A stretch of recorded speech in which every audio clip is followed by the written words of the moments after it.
Hi everyone and welcome to Miss Estruch Biology.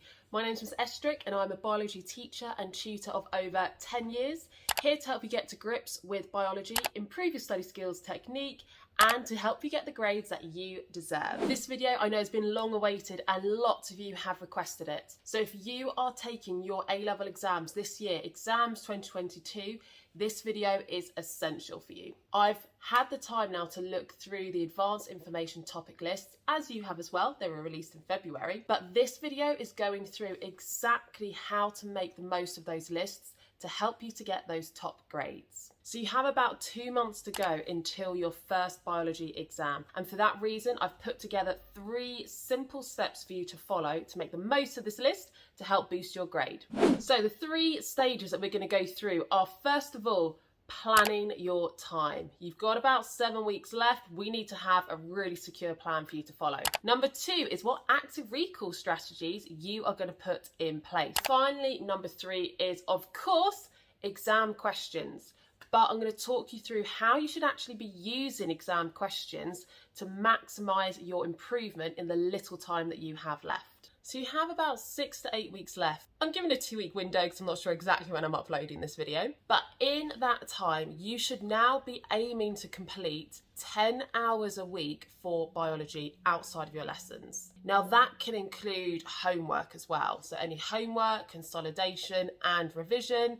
Use your study periods, use a couple of hours each evening and be using the weekends. So if that does sound like a lot to you, it is quite a lot. You've got a couple of months left now, and if you want those top grades, you've got to commit the effort to get those top grades. So we need to come up with a plan to maximise those 10 hours. If you've always struggled to create and stick to a revision timetable or a work timetable, what I'd suggest is pause the video now and check out my how to create a revision timetable study guide. So I actually have an editable timetable there, but also I give you the guides and steps of how you can create the perfect timetable for your needs and your lifestyle. And this video is going to be best if you have that in front of you. Or if you already know how to make timetables, then whatever you like to use, have that with you now where you have your free time that you could be doing revision. So with those study time slots that you have, we now have the advanced topic list. And although they've made it really clear that that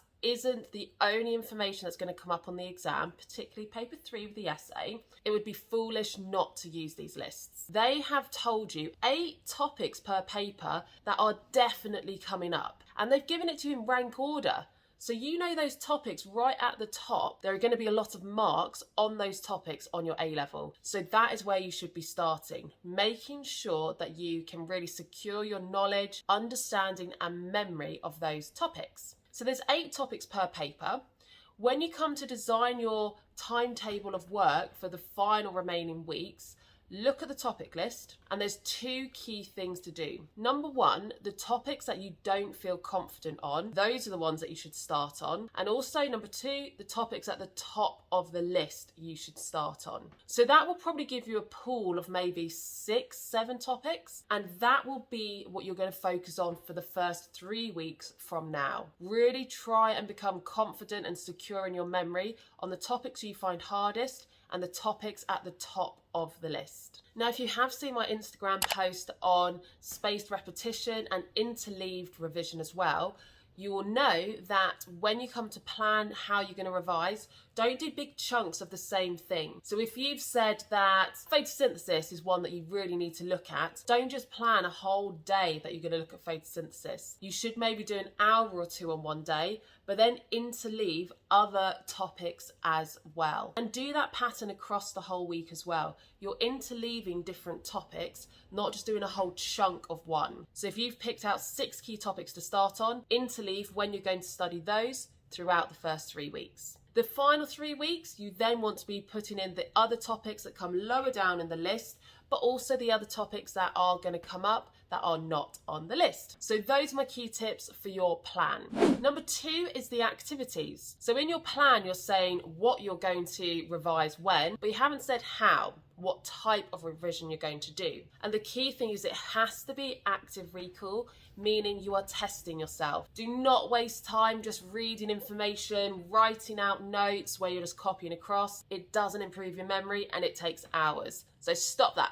Instead, we need to be testing yourself. So some of the best things you could be doing are creating flashcards. Flashcards you can use to test your knowledge of key processes, key terms, or even you could see common questions that come up and what are the key marking points that come up on those. The best thing though is to make sure you don't have too much information per card. You just want to be testing one concept, one key term per card, so you can definitely see what you do versus don't remember. So flashcards are great. Second thing you could be doing is blurting. When you just start reviewing a new topic, begin with a blurt, which is 5-10 minutes where you have no resources to help you and you just write down, draw down everything you can remember about that topic. You then can use your notes or textbook specification to check what you either forgot or didn't quite remember accurately. You add that in a red pen. So that indicates to you what you know already, so you don't need to spend time on, versus what you didn't remember or didn't know, and that's what you need to focus your time on the flashcards. Blurting as well works best if you repeat the same blurt maybe twice a week, because then you'll see improvements in your long-term memory. Now, the other thing you could be doing to test your knowledge is I've created an active recall workbook for the entire A level, or split into topics 1 to 4 and 5 to 8. Because I know sometimes people aren't sure how is the best way to test your knowledge before going on to exam questions, and what should you be doing for this active recall. So if you are struggling with that, check out my active recall workbook. I've designed it to test your knowledge on the key concepts. It comes with the answers as well, so you have a copy of what the key marking points are for every bit of the theory. So that would be a great thing to be using in your revision timetable. So the final part of your revision is exam technique and practice. So for this bit, once you've now tested your knowledge through active recall and you've improved your memory, only then do you go on to exam questions. There's no point until you're at that stage, because you won't be ready and you'll probably get lots wrong. So when you're at that point, you then complete questions linked to those topics. And if you're not sure where to get them from, I've created a free Exams 2022 A-level workbook, which has the topic lists and free exam papers in there.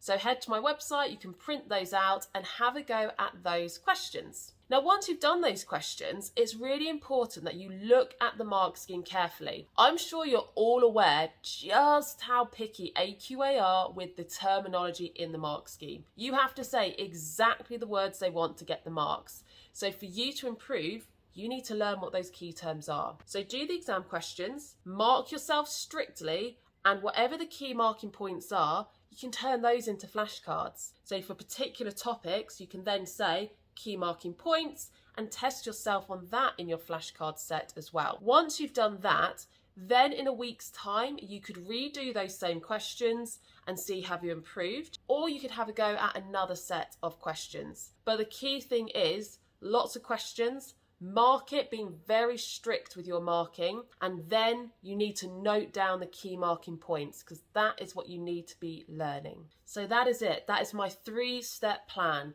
You need to create a plan, you need to do active recall, and you need to be doing those exam questions. Now, it is a lot, and I know it can be very overwhelming this close to the exams. But what you've got to remember is you can just do your best. And if you really want those top grades, don't let any past failures put you off, or if you feel like I'm a lost cause now, I'm too far behind, don't worry about that. Of course, B would have to come in at some point in the video. Wouldn't be a video without her butting in. So don't let that put you off. You can still improve if you follow these techniques, put in the hard work from now till the end. It is not impossible to get better. So even if things are hard or you aren't at a good start point, please still try. You will not regret trying. And when it gets to results day and you see you have improved, it will all be worth it. Now, if you do want continual motivation, support, then make sure you subscribe to my channel, because I'm going to be helping you every step of the way until the end now.